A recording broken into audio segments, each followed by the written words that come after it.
Cumprimento a igreja na paz do Senhor. Amém. Glórias. Glórias a Deus.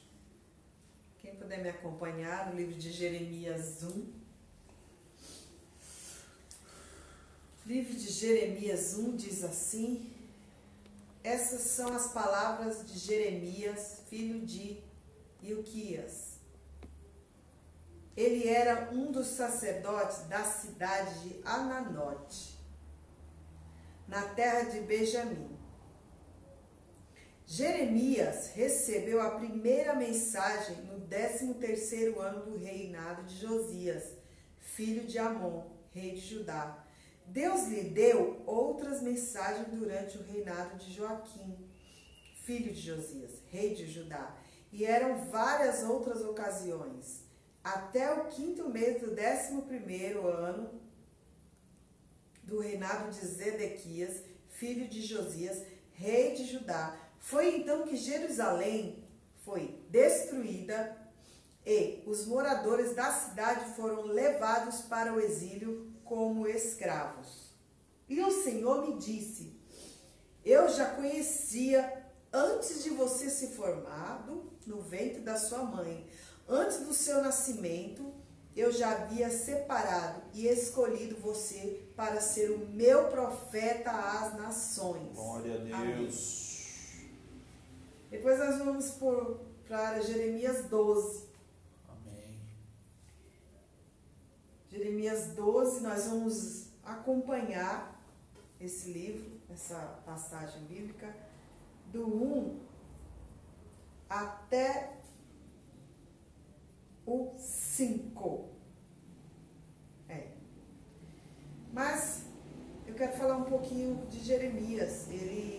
Nós lemos sobre o chamado dele, quando Deus o escolheu para uma missão, profetizar no exílio, profetizar no meio de um deserto, profetizar no meio de um povo que era escravo de uma outra nação.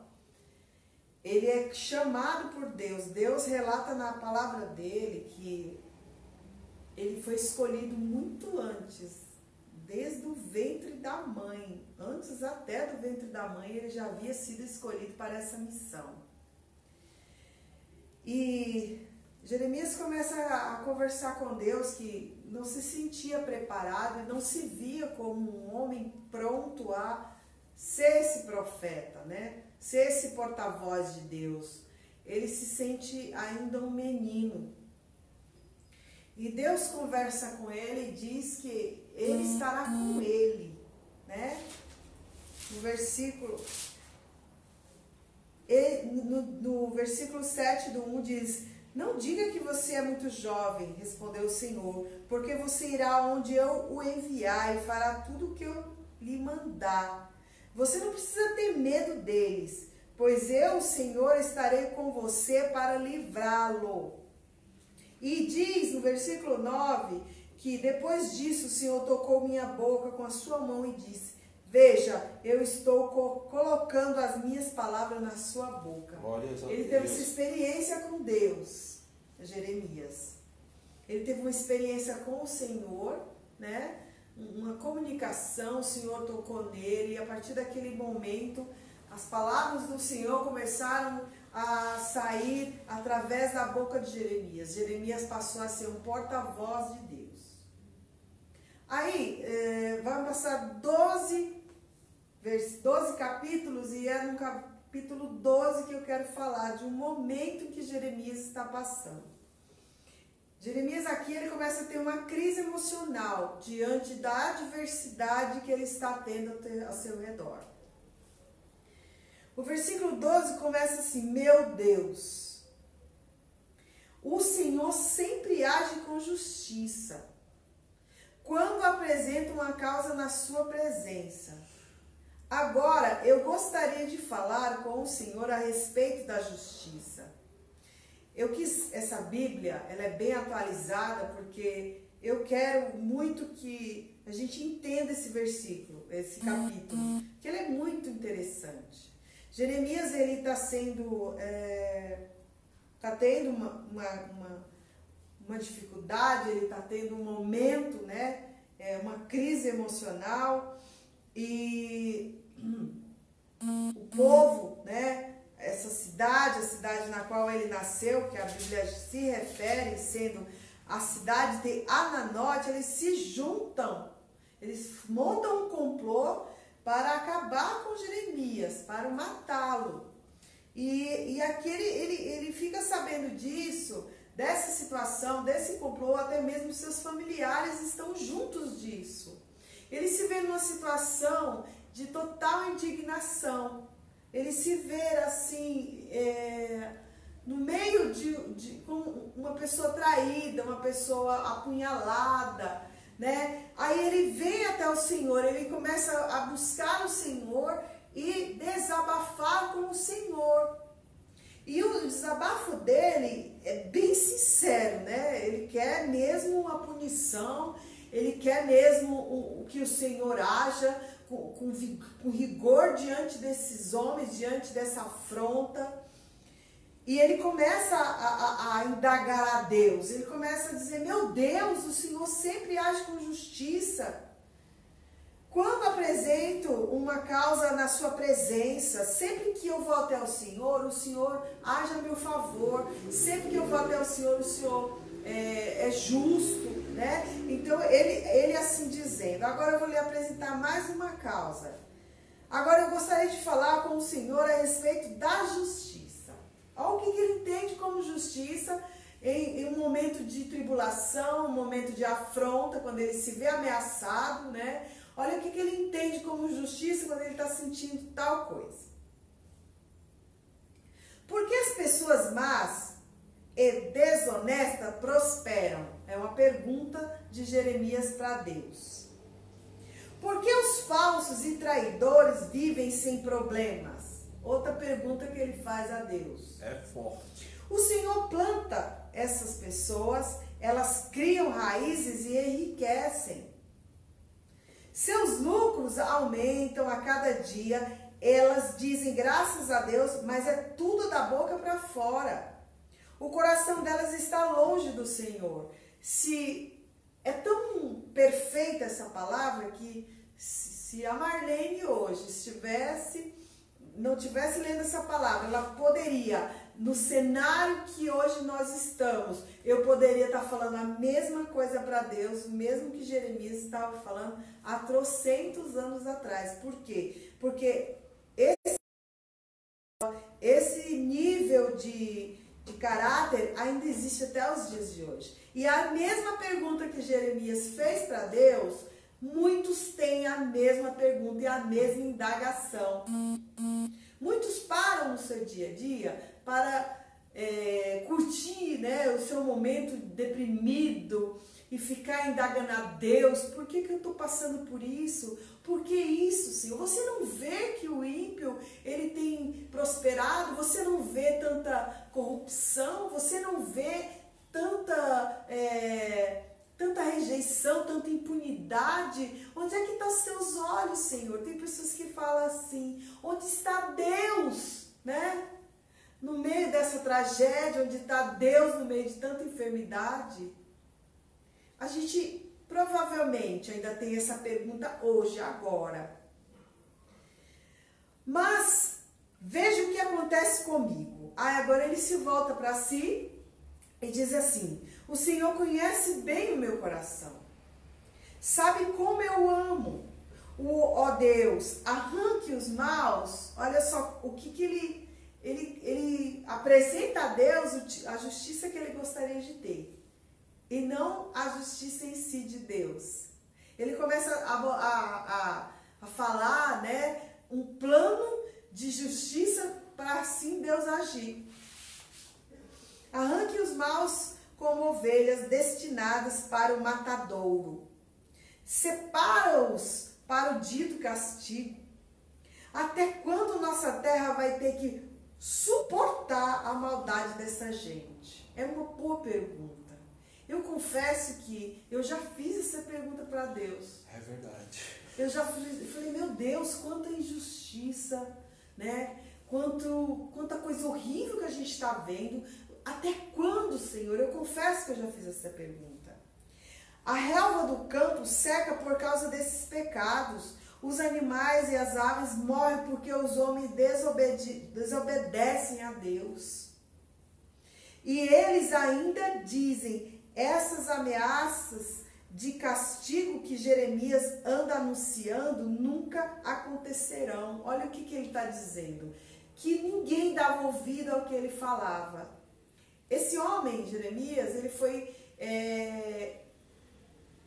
escolhido para Deus para profetizar para essas pessoas não queriam ouvi-lo, não davam atenção ao que ele falava.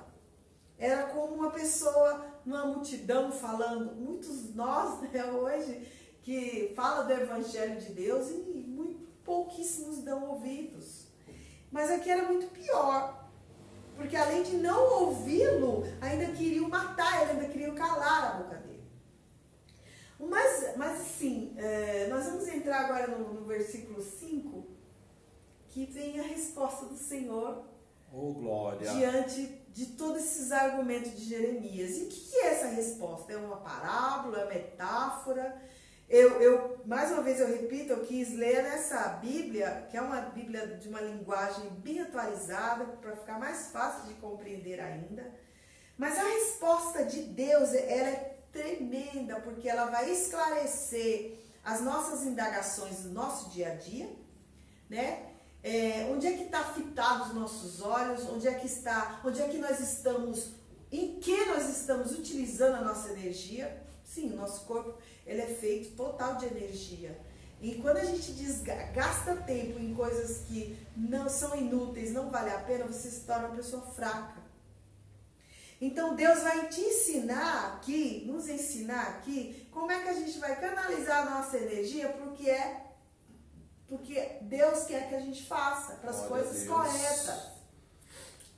Lembrando que, anteriormente, ao entrar nessa palavra, o pastor Douglas leu Filipenses 4:8, que fala que tudo que deve ser honesto, tudo que é puro, tudo que é amável, tudo que é louvável, isso pensais.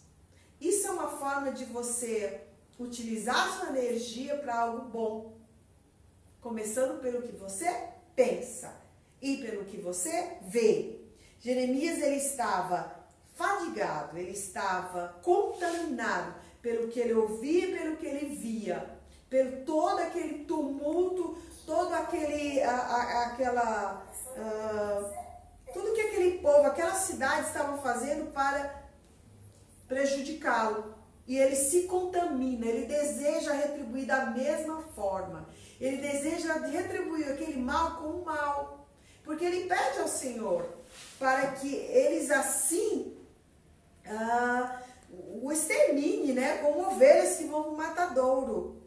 E às vezes a gente tem esse sentimento quando nós somos afrontados, como alguém deseja algo para nós, alguém fala algo ruim para nós, o nosso desejo é igual e não é isso que a Bíblia fala. A Bíblia fala que nós devemos pagar o mal com o bem e sempre dar outra face. É assim que a palavra de Deus nos ensina. Bom, amados, no versículo 5 vem a resposta de Deus, que foi esta. Glória. Deus falando a Jeremias. E eu quero lhe dizer algo. Nos últimos 15 dias, eu vivo repetindo isso no meu lugar de trabalho. Por que eu vivo repetindo isso? Porque a gente teve aí 15 dias de totalmente parados em casa, né? Sem fazer nada. E de repente Deus vem e abençoa a gente com uma estratégia, né? O Senhor preparou nós para trabalhar, né? Continuar o nosso trabalho fazendo um outro projeto que venha também, de uma certa forma, ajudar as pessoas, né? E durante esses 15 dias eu estou repetindo o tempo todo, eu fico, se você está se fadigando, né? Com pequenas coisas, como é que você vai acelerar, como é que você vai correr, como é que você vai chegar em outros patamares. Então é o que essa palavra diz. Se você, ao Senhor falando, Jeremias, se você está cansado correndo com homens, o que quer dizer isso? Quando você não acompanha, né? Quando você, no mesmo nível de velocidade de uma pessoa. Você pode alcançar uma pessoa mesmo de nível de velocidade. Se você não consegue fazer isso, como é que você vai passar de fase? Como é que você vai correr com cavalos? É uma parábola mesmo que ele está falando. Se você cansa correndo com homens, seus inimigos, hein? Anote, é o que ele está falando ali. Você está fatigado com essa situação? Você está fatigado com o que estão falando de você? Você está fatigado com o que estão planejando contra você? Como é que você vai aguentar uma corrida com cavalos? Se você está se fadigando com homens, como você vai aguentar uma corrida com cavalos? Como é que você vai crescer? Como é que você vai prosperar? Como é que você vai mudar de fase, de nível, se você não sai desse nível, se você se cansa nesse nível? É isso que o Senhor está dizendo. Como você pretende finalizar a missão que eu te dei, se você está se prendendo nesses pequenos problemas? Se os seus olhos estão fixos nessa situação que está te consumindo, como é que você vai evoluir, Jeremias?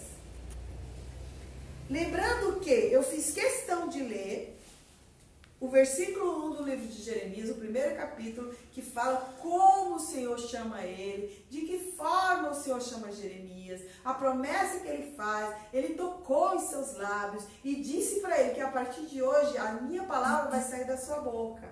Glória a Deus. E agora ele está entrando numa contradição, agora ele está murmurando, ele está reclamando, ele está desejando o mal daqueles que estão tramando contra ele. Há uma contradição aqui. E Deus está trazendo, está conversando com Jeremias para que ele perceba que os olhos dele precisam voltar-se para Deus, enxergar a grandeza de Deus, ouvir as promessas de Deus, que ele continua com ele, e para ele tirar os olhos daquela tribulação que ele está vendo. Você está se cansando, você está gastando a sua energia com coisas, sabe, que vão passar, com coisas que não vão te trazer nenhum crescimento. Você está canalizando a força que deveria estar gerando vidas, que deveria estar gerando em você mesmo, né? Essa vida poderia estar sendo gerada em você mesmo, uma vida plena de paz, de gozo. Não, você está se fadigando com pessoas. Está tirando os olhos que deviam estar fitados em mim por problema. Como é que você vai mudar? Como é que você vai evoluir, Jeremias? Se não consegue correr do lado de homens, como é que você vai avançar? Como é que você quer tanto progredir se você se cansa aqui? Aí, outra pergunta que Deus faz para ele: como é que você vai aguentar uma corrida com cavalo? Se você tropeça numa terra segura, se em paz, se você tropeça numa terra segura, se você está numa vida cheia de fartura, tem pessoas assim que tem tudo e está sempre reclamando. Tem saúde, não falta o que comer, né?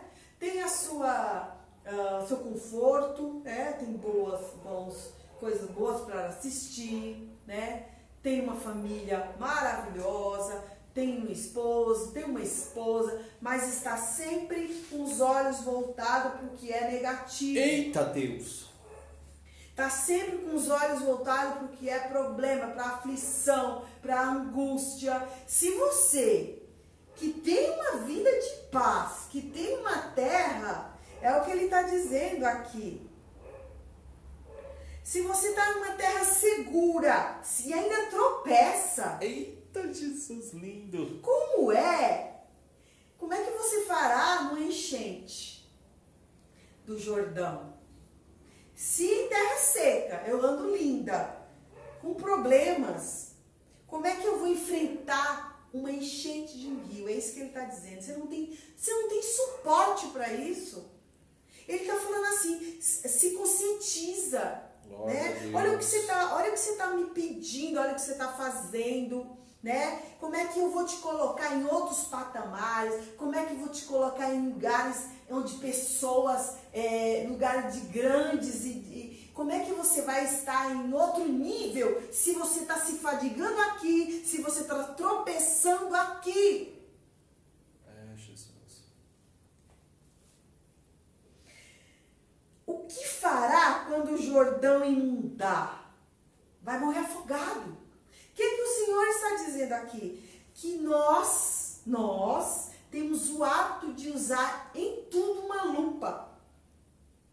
Se uma coisinha pequenininha, a gente já vem com a lupa para aumentar o problema. Se é uma coisinha simples, um detalhe, a gente pega a lupa, aumenta e o problema fica grande. Aí vai o embaraço todo, o problema todo.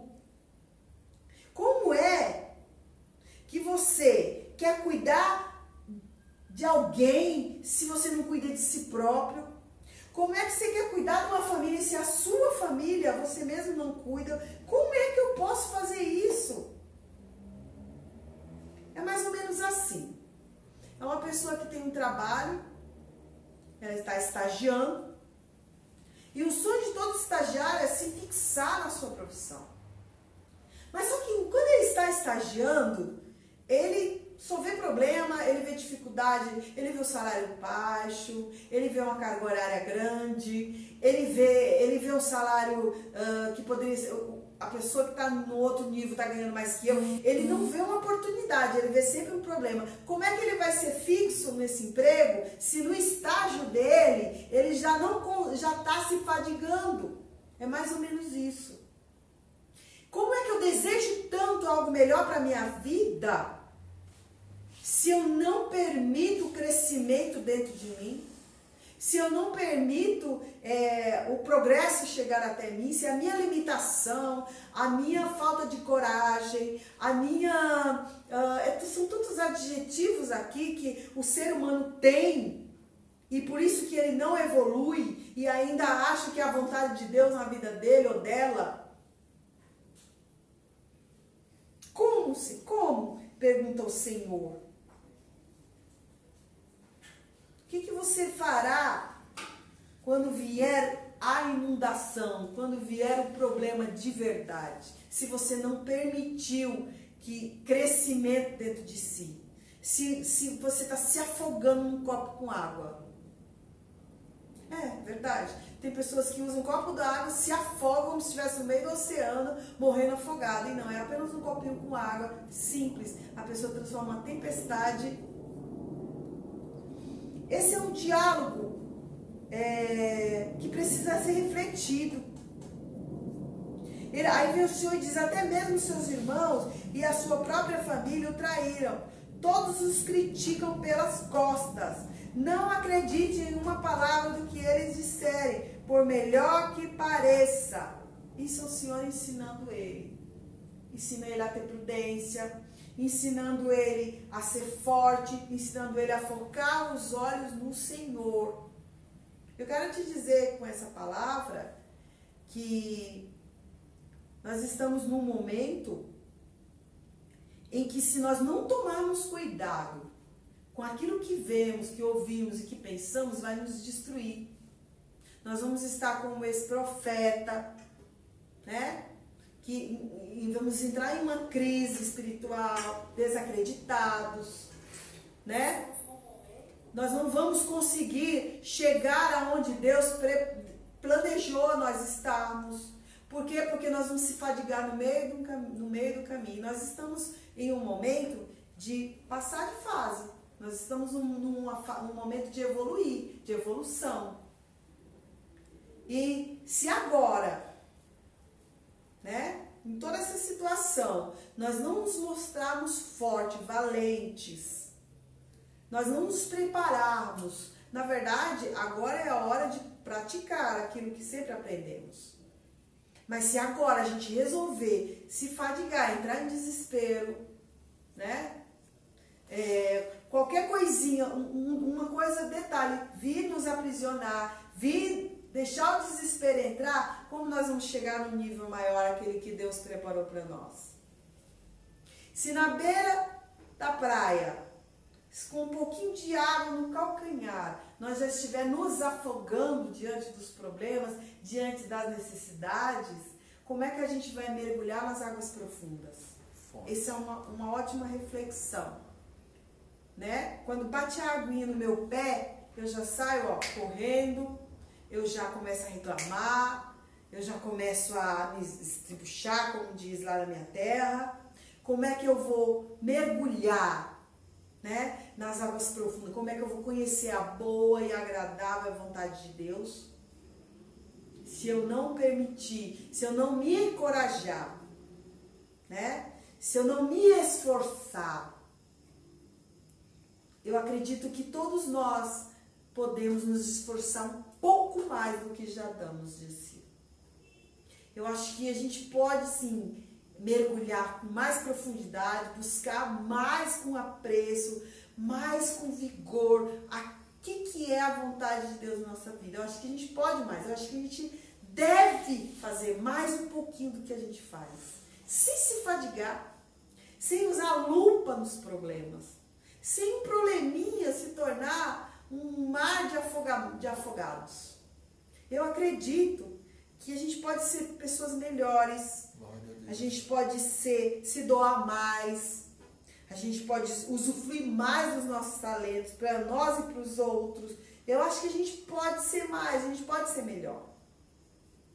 Se assim quiser, porque Deus sempre nos dá a liberdade de escolher. Se você quiser evoluir, mudar de fase, vamos por assim, você chegará em patamares inimagináveis. Glória a Deus. Se não tropeçar em terra de paz e se continuar se fadigando com homens, não vai sair dessa situação. É isso que o Senhor está falando para Jeremias. E é isso que a palavra está nos ensinando hoje. Para nós tirar os nossos olhos dos problemas, da doença, da aflição e focar em Cristo. Porque Ele é nosso Salvador. Ele é quem cuida de nós. É isso que eu quero falar essa noite para a minha vida, para vossas vidas. E que Deus lhes abençoe. Amém.